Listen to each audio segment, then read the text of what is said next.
Está no ar o Link CNJ, um programa do Conselho Nacional de Justiça. Eu sou Alexandre Matula e vou trazer para você reportagens sobre o mundo jurídico. Tudo transmitido pela Rádio e TV Justiça. O tema que a gente vai tratar aqui hoje é a justiça restaurativa no Poder Judiciário. Entenda do que se trata na reportagem.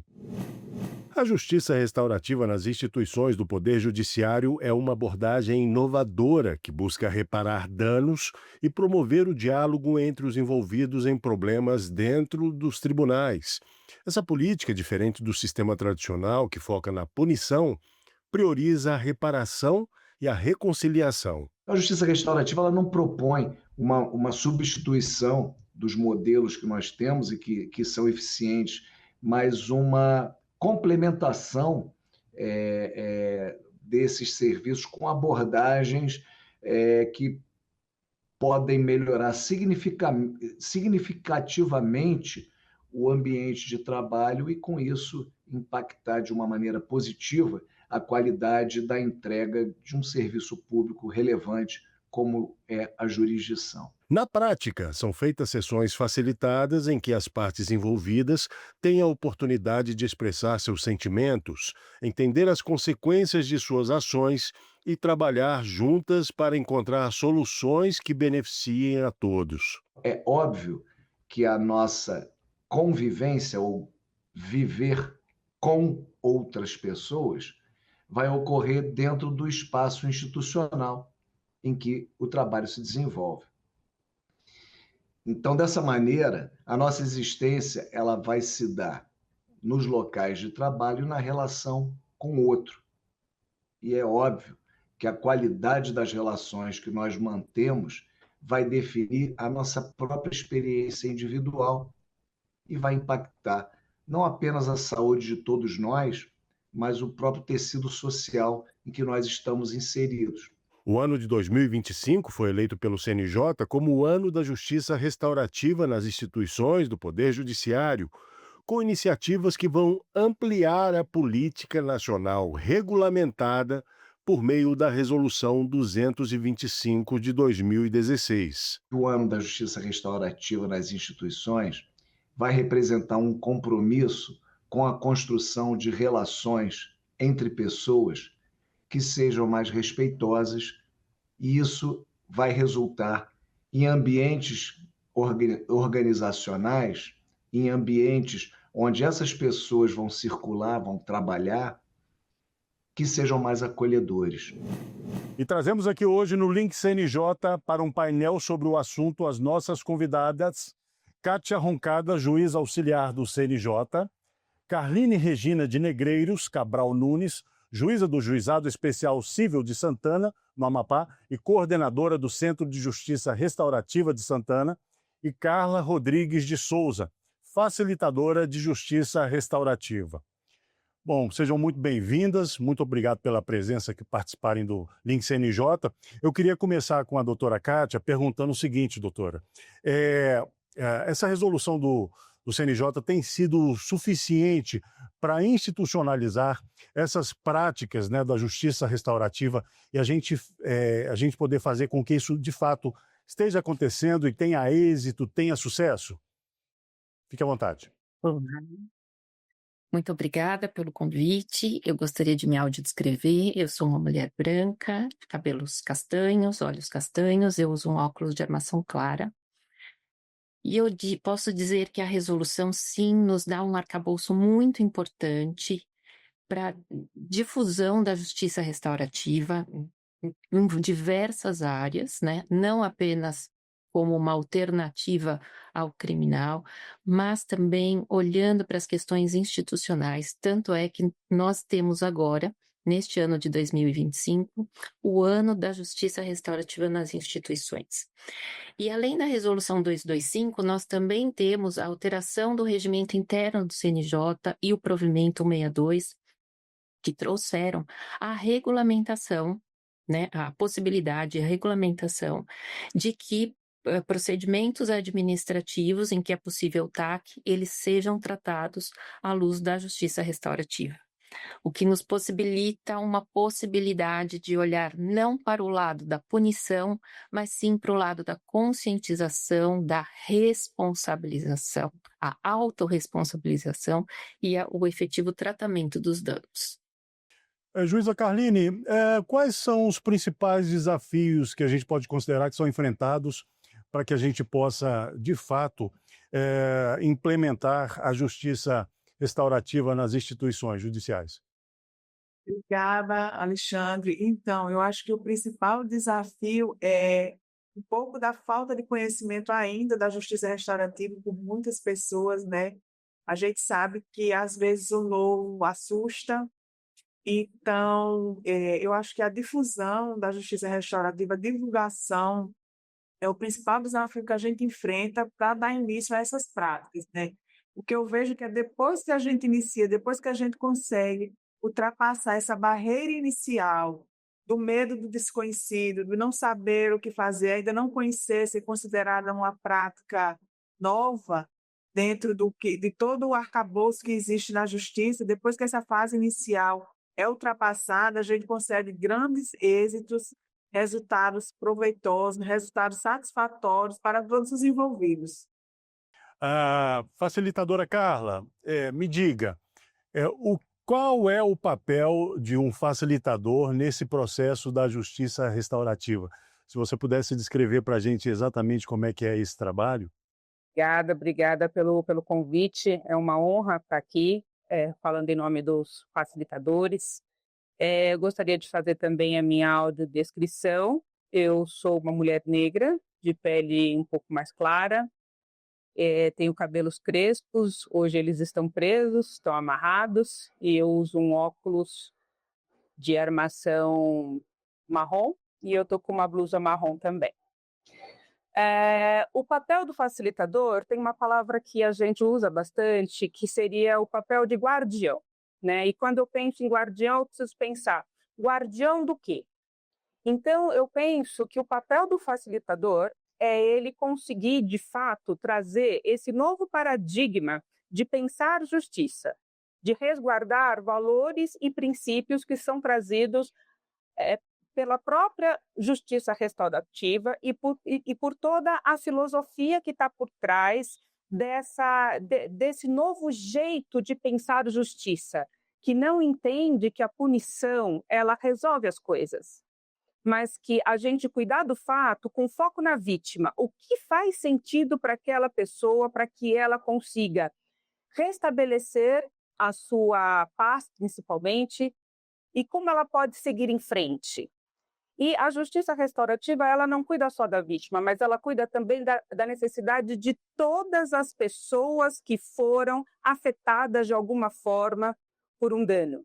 Então, o papel do facilitador é esse, é ele conseguir entrar neste novo paradigma, onde nós criamos um espaço seguro, qualificado, um espaço que ele é pensado, ele é estruturado, e a gente cria o ambiente seguro onde as pessoas consigam refletir sobre as coisas que aconteceram e, a partir daí, se responsabilizar e se corresponsabilizar e assumindo responsabilidades e promovendo transformações. Bom, a gente vai fazer agora um rápido intervalo, mas na volta a gente continua essa conversa aqui. Até já.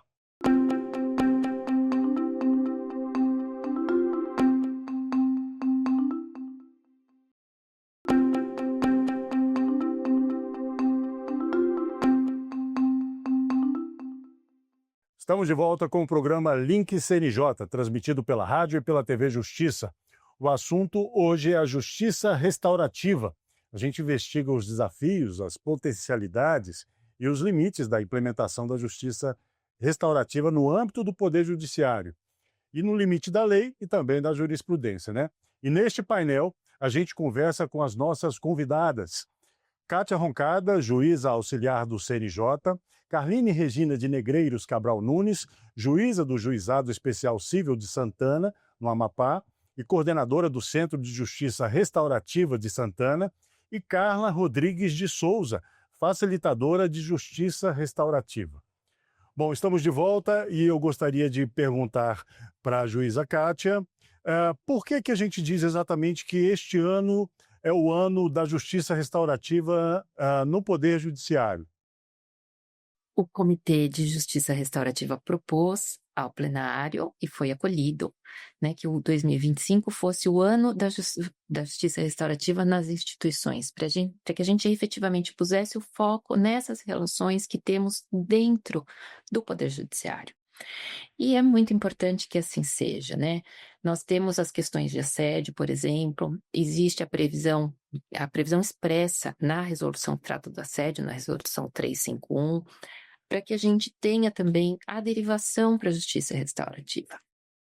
E eu acho muito interessante a gente chamar atenção para que quando isso começa a fazer parte, né? Quando esse modo restaurativo, ele começa a fazer parte da vida das pessoas, ele começa a fazer sentido para as pessoas que fazem parte da instituição. Nós tivemos um exemplo ali na Justiça Federal de São Paulo, em que a própria pessoa, quando levou a notícia de um assédio, ela já pediu a derivação para a justiça restaurativa. Então vejam como isso é transformador, porque a própria pessoa já se sentiu segura, já sabe qual é a proposta, não é? Nós não estamos falando em punição, mas nós estamos falando em olhar para aquele fato, reconhecer aquele fato, né? Tudo que isso envolve e poder tratá-lo olhando para as necessidades de cada um. Isso traz para o ambiente institucional uma mudança muito grande.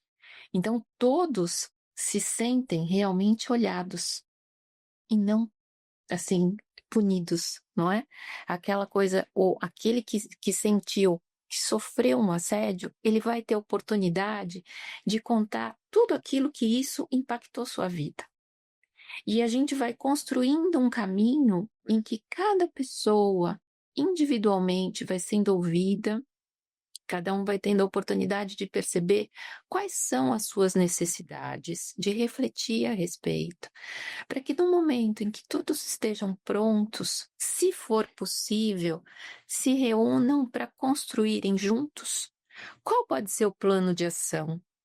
Para quê? Para que a gente possa atender essas necessidades que foram identificadas, não apenas daquele que a gente pode chamar aquele que se viu como essa vítima, não gosto dessa linguagem, mas para ficar mais claro, né? Mas todos aqueles que participaram, que foram impactados, inclusive aquele que teria praticado o fato. Todos fazem parte. E a ideia é que a gente tenha condições de seguir todos juntos, olhando para essas necessidades e construindo uma convivência muito mais harmônica a partir dali. Afinal de contas, somos todos servidores ou juízes dessa instituição. E, como regra, continuamos dentro da instituição. Então, nós precisamos cuidar dessas relações. Cuidando dessas relações, a gente consegue obter muito mais eficiência no nosso trabalho. Juíza Carline, pegando um pouco de carona isso que foi dito agora, como é que a gente pode dizer que o juiz é transformado pela justiça restaurativa também no seu ofício? Acho que a maior transformação é nas suas relações, né? E você começa a enxergar o outro como também, se o outro está bem, você precisa estar bem. É da importância do outro na vida de cada ser humano. Eu acho que a justiça restaurativa ela é uma justiça que não é apenas para fora. A transformação tem que ser interna, tem que ser do próprio magistrado que trabalha com isso, para ele poder trabalhar no seu autoconhecimento, para ele poder entender as suas necessidades, a necessidade do outro, ver a grandeza que tem na história do outro, ver a grandeza que tem na sua história, enxergar no outro tudo que ele tem de bom, sábio, poderoso, que é um dos pressupostos da justiça restaurativa. E toda solução que a gente precisa estar aqui, que estamos todos conectados, que eu só estou bem se o outro também estiver bem, né? Então, eu acho que todos os princípios, todos os pressupostos que norteiam a justiça restaurativa, como ele termina sendo incorporado no dia a dia, no perfil do juiz que trabalha com isso, ele muda todas as suas relações, sejam elas do trabalho, sejam elas pessoais, seja a relação consigo mesmo de autoconhecimento. Então, um juiz que que consegue aplicar a justiça restaurativa, ele é transformado em todos os âmbitos da sua vida. Ótimo. Facilitadora Carla, os servidores também, né? Eu acredito que uma questão da cultura local, né, precisa ser transformada muitas vezes também, né, para que se possa implementar algo do tipo, ou não? Sim. E cultura vem de cultivo, né? A etimologia da palavra vem de cultivar. E o cultivo, ele tem o seu tempo. Às vezes, tem até a época que é possível fazer esse cultivo, né? Mas a justiça restaurativa, o que ela consegue fazer? Ela consegue humanizar as pessoas. Então, a primeira coisa que é feito é a gente cria uma oportunidade para que a pessoa possa conhecer a si mesma. Depois que ela conhece a si mesma, nós buscamos fazer com que essa pessoa possa estabelecer relações. Depois que ela consegue fazer esse estabelecimento de relações, aí sim a gente vai pensar nas situações difíceis. Quando a gente consegue fazer esse aprofundamento, aí nós vamos para uma quarta fase, que é pensar coisas futuras. Veja, qual é o grande desafio? Nós estamos em uma instituição que ela é formal, hierárquica, com poder centralizado. Então, quando as pessoas percebem que para trabalhar é importante estar em bons relacionamentos, que é importante a lógica do trabalho colaborativo, e cada vez mais isso vai ser necessário, porque cada vez mais nós seremos multitarefas e não vai ter mais espaço daquela pessoa extremamente especialista, eu faço só isso aqui, né? O judiciário brasileiro, ele é difícil, ele é complexo. E ele é complexo e difícil para quem? Para todos. Então, nós precisamos humanizar a todos. Humanizar magistrados, humanizar servidores, humanizar estagiários, humanizar terceirizados. Aí você pode me perguntar, tá, Carla, e o que é humanizar? É entender que todos nós, como seres humanos, nós temos as mesmas necessidades. Às vezes a ordem dessas necessidades é diferente. A minha prioridade nessas necessidades ela pode variar. Mas a minha necessidade como humana é a mesma necessidade das outras pessoas. Então, eu poder falar das minhas dificuldades, falar das minhas fragilidades e poder lidar com a fragilidade do outro, isso conecta o poder da vulnerabilidade. Eu poder assumir qual é as minhas dificuldades e poder ouvir do outro quais são as dificuldades dele. Então, a justiça restaurativa, ela proporciona que as pessoas saiam de um estado de alienação, uma autoalienação de não entender o que é que me incomoda de verdade, de não conseguir nomear quais são os meus sentimentos e necessidades, e faz com que eu desaliene do outro, que o outro deixe de ser um ideal. E eu percebo que o outro também tem filho pequeno, que também tem febre, que também tem angústias, também tem dúvidas. Então, quando eu percebo eu consigo fazer esse movimento de humanizar relações, isso é transformador. E aí eu crio um espaço onde as pessoas possam realmente trabalhar juntas em um ambiente seguro. E isso é uma mudança cultural e é uma mudança que é feita de todos e de cada um. Perfeito. Muito obrigado às nossas convidadas por participarem aqui do painel. A Kátia Roncada, juíza auxiliar do CNJ, Carline Regina de Negreiros Cabral Nunes, juíza do Juizado Especial Civil de Santana, no Amapá, e coordenadora do Centro de Justiça Restaurativa de Santana, e Carla Rodrigues de Souza, facilitadora de Justiça Restaurativa. Muito obrigado a todos. Vamos agora fazer um rápido giro de notícias pelos estados e pelos tribunais do Brasil. Para dar apoio a unidades da Justiça mais sobrecarregadas, uma iniciativa do Tribunal de Justiça do Paraná promoveu a cooperação de juízes leigos com juízes togados. Os auxiliares da Justiça ajudam nas audiências de instrução e na elaboração de projetos de sentenças, o que colabora para a eficiência e para a celeridade da prestação jurisdicional. Essa solução, promovida pela segunda vice-presidência em parceria com a Corregedoria Geral de Justiça, deu tão certo que foi formalizada pelo TJPR, que criou um grupo especial de trabalho. A Força-Tarefa de Juízes Leigos foi premiada no Prêmio Atitude Inovadora 2025, na categoria Cooperação Judiciária. Por meio da portaria número 180 de 2022, o Comitê Nacional Pop Rua Jude discute a execução da Política Nacional Judicial de Atenção a Pessoas em Situação de Rua. Isso é discutido por todos os tribunais do país. Segundo o relatório recente sobre a política de atenção a esse público, até 2024 foram realizados 178 mutirões, que levam serviços por meio de parcerias com instituições do Poder Executivo, com a Defensoria Pública e o Ministério Público, cartórios de registro civil e entidades da sociedade civil. De acordo com a Resolução 425 de 2021, os mutirões devem ser realizados ao menos a cada 6 meses. Uma ferramenta de inteligência artificial foi lançada pelo Tribunal de Justiça do Rio Grande do Sul e começou a ser implantada na rotina da comarca de Caxias do Sul. Ela serve de suporte para processos e utilização direta dos magistrados. Dentro dessa iniciativa de comunicação tecnológica, também foi criado o projeto Influencers, para capacitar servidores que vão produzir notícias sobre o Poder Judiciário, fortalecendo a imagem institucional e aproximando as comarcas do interior. Chegou a hora de acompanhar algumas das postagens que marcaram a semana nas redes sociais do CNJ. Oi, pessoal! Chegamos com mais um CNJ nas redes. Hoje vamos falar sobre bullying. Falaremos também sobre uma conquista recente para os povos indígenas e o que acontece quando o aluguel não é pago. Vamos nessa? O bullying, seja na escola ou nas redes sociais, pode deixar marcas profundas.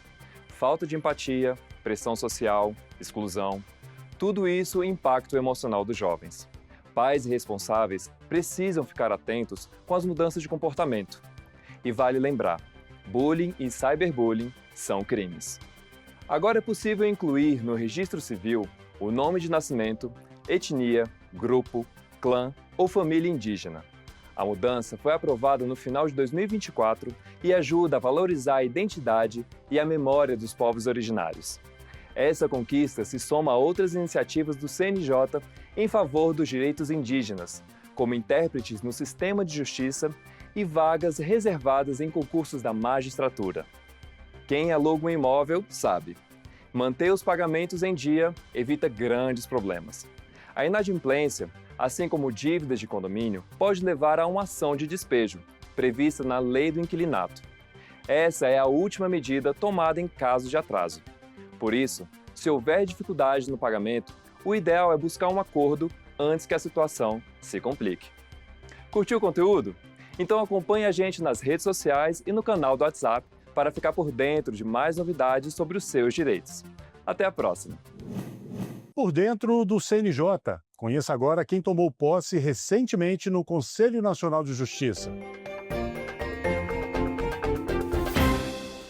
Ulisses Rabaneda dos Santos foi empossado em 11 de fevereiro deste ano e é o primeiro representante do estado de Mato Grosso a ocupar uma cadeira de conselheiro do CNJ.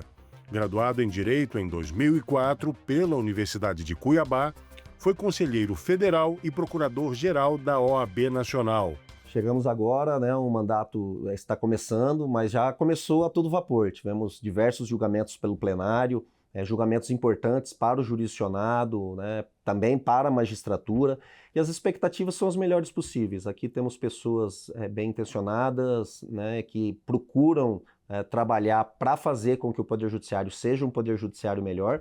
Estaremos aqui também trabalhando para esse fim. Precatórios. Hoje estou presidindo o Fórum Nacional de Precatórios, que é uma pauta também muito sensível do Poder Judiciário, uma pauta prioritária do ministro Luiz Roberto Barroso, para fazer com que os precatórios em todo o país, né, sejam geridos de maneira automatizada. Este também é um grande desafio, mas não só esse, também é conscientizar os tribunais, conscientizar absolutamente a todos que gerem os precatórios, né, para que se faça de uma maneira unificada em todo o país, né, fazendo com que essa interlocução, esse diálogo, muito já foi feito, precisa louvar sobre isso. Nosso objetivo é dar continuidade a esse trabalho. Solução de conflitos. Na parte de solução consensual de conflitos, na comissão respectiva, trazer a consciência para a sociedade, para os advogados e também para os magistrados, que hoje aquela ideia de solução de conflitos apenas através de um litígio, né, apenas através, vamos dizer, de maneira coloquial, brigando na justiça, não é a melhor solução. Hoje a consensualidade ela é uma realidade e ela é algo que traz resultados rápidos, imediatos, e eu tenho absoluta certeza que aqueles que utilizam da consensualidade também é um mecanismo que traz benefícios econômicos, porque de nada adianta esperar anos para a solução de um processo, ainda que ao final vai receber um pouquinho a mais, ainda que vai ter um pouco mais de vantagem, mas ainda assim também ficar naquela dúvida se vai ganhar ou não a ação. Então, deixa um recado, faça um acordo, que é o melhor. Viver sem briga, sem litígio, é o melhor que a gente pode ter. O Link CNJ chega ao fim. Agradeço a você que esteve com a gente até agora na rádio e na TV Justiça. E lembre-se, você pode acompanhar o Link CNJ e toda a nossa programação por meio do aplicativo TV Justiça Mais. Baixe aí no seu celular. Até o próximo programa. Tchau.